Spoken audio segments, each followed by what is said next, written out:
Assalamualaikum dan salam sejahtera. Sebab apa parlimen dibubar dan pilihan raya tergempar diadakan? Mengikut UMNO. Ini supaya Ismail Sabri Yaakob boleh diganti dengan Perdana Menteri baru.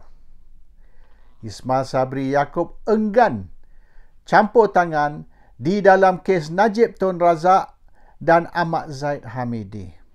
Maka kerana Ismail Sabri Yaakob tak mau bantu Najib dan Zahid, maka dia perlu diganti dengan Perdana Menteri baru. Jadi parlimen perlu dibubar dan pilihan raya tergempar perlu diadakan supaya Ismail Sabri Yaakob boleh diganti dengan Perdana Menteri baru. Itu alasan dari UMNO. UMNO juga berkata, sekira pilihan raya tergempar diadakan sekarang, maknanya sebelum ujung tahun ini, maka UMNO boleh menang besar. UMNO boleh menang 2/3 dari kerusi parlimen. Kalau pilihan raya dilambatkan, diadakan pada tahun depan, kemungkinan besar UMNO sukar nak menang besar.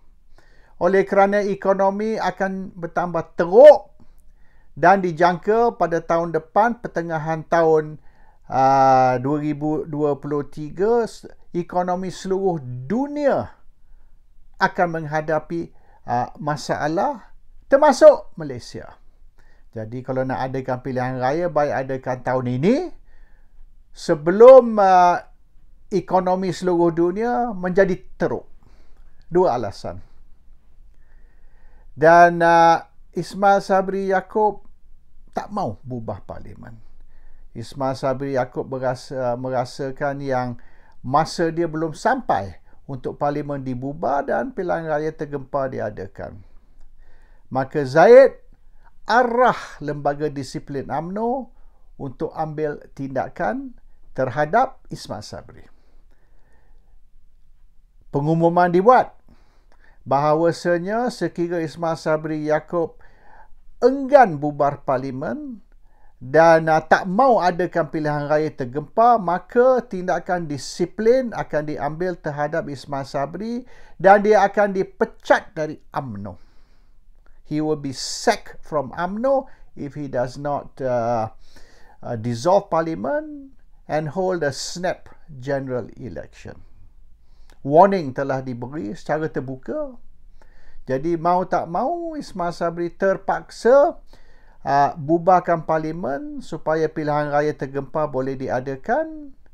Sekira tak, dia akan dipecat dari UMNO, akan dibuang dari UMNO. That is apa yang sebenar berlaku officially, secara resmi. Sebab apa UMNO bertindak untuk bubar parlimen dan mengadakan pilihan raya tergempar. Itu kenyataan resmi yang telah diulang banyak kali dalam masa beberapa bulan. Tapi apa dia sebab sebenar? Itu boleh dikatakan sebab tersurat. Bagaimana pula dengan sebab tersirat? What is the real underlying factor? Mengikut laporan yang telah diberi kepada Perdana Menteri dan juga kepada Presiden UMNO, Ahmad Zahid Hamidi, iaitu selagi Ahmad Zahid masih Presiden UMNO, maka sukar UMNO nak menang di dalam pilihan raya. Tak kisahlah pilihan raya negeri sebelum itu, Melaka dan Johor, boleh dikatakan Barisan Nasional prestasi cemerlang. The performance was impressive. Tapi itu kerana bosku. Itu kerana Najib Tun Razak. Najib Tun Razak berkempen dan membantu UMNO dan Barisan Nasional menang pilihan raya negeri itu, bukan saja dengan satu majoriti, tapi dengan satu majoriti yang cemerlang. A very impressive majority. Tapi semenjak tu Najib sudah dihantar masuk penjara. Jadi dengan Najib tidak lagi berkempen di dalam pilihan raya, tapi pilihan raya ni sekarang ni di bawah Ahmad Zahid Hamidi, maka UMNO susah nak repeat that performance.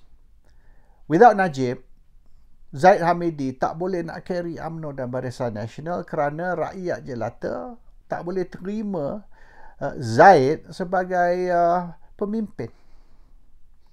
Dan yang penjokong UMNO bukan saja tak puas hati dengan Zahid yang mereka lihat sebagai seorang pemimpin yang korup, tapi mereka percaya yang Zahid dan Anwar telah buat satu deal, secret deal, ataupun mereka ada komplot. Dan komplot dia ialah untuk angkat Anwar jadi Perdana Menteri. Mereka nafi. Zahid dan budak-budak Zahid menafi. Dia katakan fitnah. Anwar pun menafi. Anwar kutuk Tok Guru Abdul Hadi Awang. Kutuk teruk. Macam-macam dia kata terhadap Tok Guru Hadi. Tetapi semua penafian ni dari Anwar, dari Zahid, dari budak-budak Zahid yang melalak sini, melalak situ, rakyat masih percaya betul ada deal di antara Zahid dengan Anwar. Jadi, undi untuk UMNO ialah undi untuk pakatan. A vote for Barisan is a vote for pakatan. Jadi mereka tak boleh terima Anwar, terlebih lagi mereka tak boleh terima DAP. Oleh kerana itu undi Melayu lari. Mereka tak mau undi untuk Barisan semata-mata nak menangkan Pakatan ataupun DAP. Itu hakikatnya. Dan Ismail Sabri Yaakob serta Zahid tahu. Mereka tahu yang selagi Zahid tak undur, Zahid tak letak jawatan, Zahid memimpin Barisan Nasional dan UMNO di dalam PRU 15, maka sukar untuk UMNO menang. Jangan cakap menang besar. Menang dengan majoriti kecil pun mustahil. Dan sejarah telah membuktikan memang betul UMNO ni kalah teruk. Dan akhirnya Anwar naik jadi Perdana Menteri. Macam boleh dikatakan ramai orang suspect akan berlaku. UMNO will lose badly, Anwar will become Prime Minister. Mereka percaya tu. Jadi macam mana Zahid ni tak percaya atau Zahid tak mengetahui yang tindakan beliau dengan membubar parlimen, mengadakan pilihan raya tergempar dan dengan dia masih memimpin UMNO, masih tidak undur atau letak jawatan, maka UMNO will suffer a very embarrassing defeat. UMNO akan kalah teruk. Macam mana Zahid tak tahu? Zahid tahu. Perisik, Special Branch, Military Intelligence, semua dah bagi tahu Zahid dan juga bagi tahu Ismail Sabri, Presiden UMNO dan juga Perdana Menteri Malaysia semasa itu, bahawasanya UMNO akan kalah teruk. Orang tak boleh terima Zahid Hamidi. Pilihan raya ni bukan lagi di bawah pucuk pimpinan bosku, di mana Melaka dan Johor ni kemenangan UMNO ialah kemenangan bosku, dan kali ini mereka akan kalah teruk. They are going to suffer. Tapi Zahid masih nak adakan pilihan raya. Adakah Zahid ni bodoh? Atau Zahid tak percaya yang UMNO akan kalah teruk selagi dia tak undur, selagi dia masih memimpin Barisan Nasional, UMNO dan Barisan akan kalah teruk. Dan kalau pilihan raya diadakan sekarang, UMNO tidak akan menang 2/3, tapi UMNO akan kehilangan banyak kerusi. Adakah Zahid tak percaya atau tak mengetahui ini? Zahid tahu. Zahid tahu yang tindakan dia akan menyebabkan kekalahan UMNO. kekalahan yang teruk. Dan sebab apa Zaid masih teruskan rancangan dia untuk bubar parlimen, untuk mengadakan pilihan raya, dan sekiranya Ismail Sabri tak mau bubar parlimen, maka tindakan disiplin akan diambil terhadap dia dan dia akan pecat dari UMNO. Ini kerana matlamat Zaid bukan untuk menang pilihan raya. Matlamat Zaid bukan untuk nak membentuk kerajaan baru, kerajaan UMNO Barisan Nasional.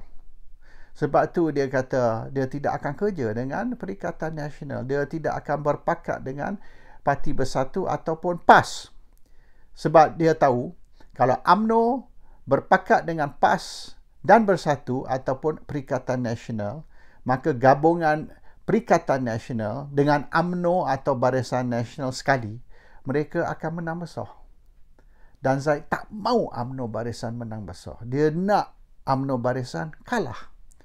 Jadi dengan go solo, menghadapi pilihan raya sebagai satu gabungan solo, tidak bersama Perikatan Nasional atau PAS ataupun Bersatu, maka sudah jamin UMNO akan kalah dan kalah teruk.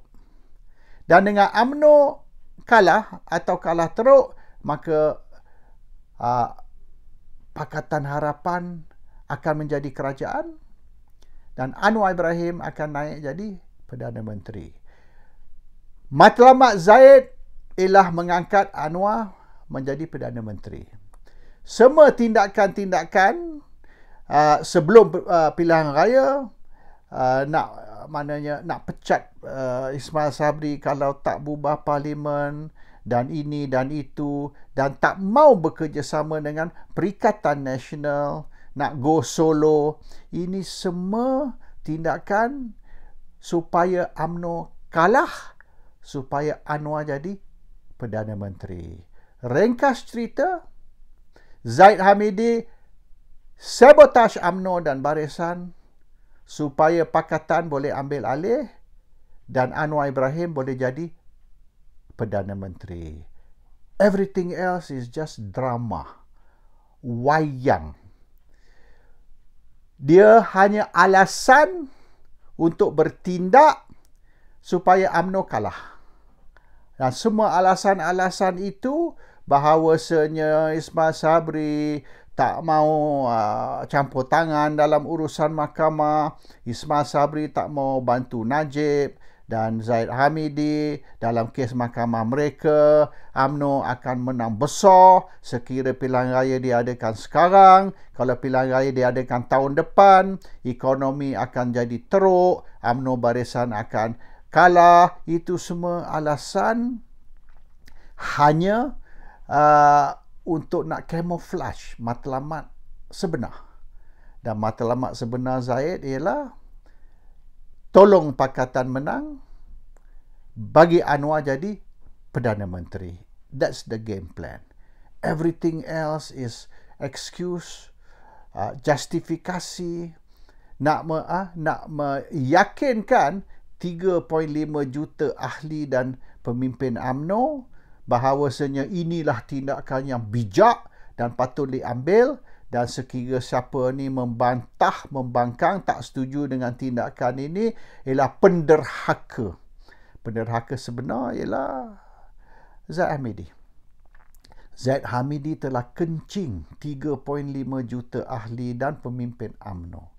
Ismail Sabri tahu, ramai lagi pemimpin UMNO tahu, cuma mereka tak boleh buat apa-apa dan mereka susah juga nak dedah benda ni. Sebab dengan mendedah benda ini, tindakan boleh diambil terhadap mereka. Jadi mereka diam. Dengan mereka diam, UMNO hancur. Dan sekiranya perkara ini berterusan, maknanya Zaid Hamidi masih memimpin UMNO, masih memimpin Barisan Nasional di dalam pilihan raya negeri yang akan diadakan tahun depan. Maka the last nail in UMNO's coffin. Maknanya UMNO akan kalah lagi teruk di dalam pilihan raya negeri akan datang banding dengan kekalahan mereka di dalam PRU 15 baru ni. UMNO is on the way to breathe its last breath, tapi itu memang hasrat dan matlamat Zayed supaya Pakatan Harapan boleh kekal sebagai kerajaan dan Anwar boleh kekal sebagai Perdana Menteri. Dan yang lebih aneh sekali, geng-geng bosku seperti Lokman Adam sangat menyokong Zahid Hamidi. Mereka ingat ini untuk kebaikan Najib, tapi hari ini budak-budak Najib sudah sedar. Pengumuman yang seminggu selepas kerajaan baru dibentuk, seminggu selepas Perdana Menteri baru angkat sumpah, maka Najib akan dibebaskan melalui pengampunan dari Agong dan Najib boleh balik rumah. Seminggu. Sekarang budak-budak Najib diberitahu dan mereka terkejut dengan berita yang terkini. Najib tidak boleh diberi pengampunan, cannot be considered for pardon sehingga selepas PRU 16. Najib perlu duduk di dalam jail sekurang-kurang separuh dari sentence dia. Bermaknanya kalau dia dipertimbangkan, considered for pengampunan, ini hanya boleh berlaku, kalau ikut deadline dia lah, hanya boleh berlaku selepas PRU 16 ataupun lebih dari 5 tahun lagi. And benda ni, this is disturbing the Bosku supporters sebab mereka sokong Zahid Hamidi dalam tindakan dia dengan janji bahawasanya ini akan menyelamatkan Najib, dan hari ini mereka dapat tahu tidak ada faedah langsung kepada Najib apabila Pakatan memerintah dan Anwar menjadi Perdana Menteri. Diorang pun sudah kena kencing. Assalamualaikum, salam sejahtera.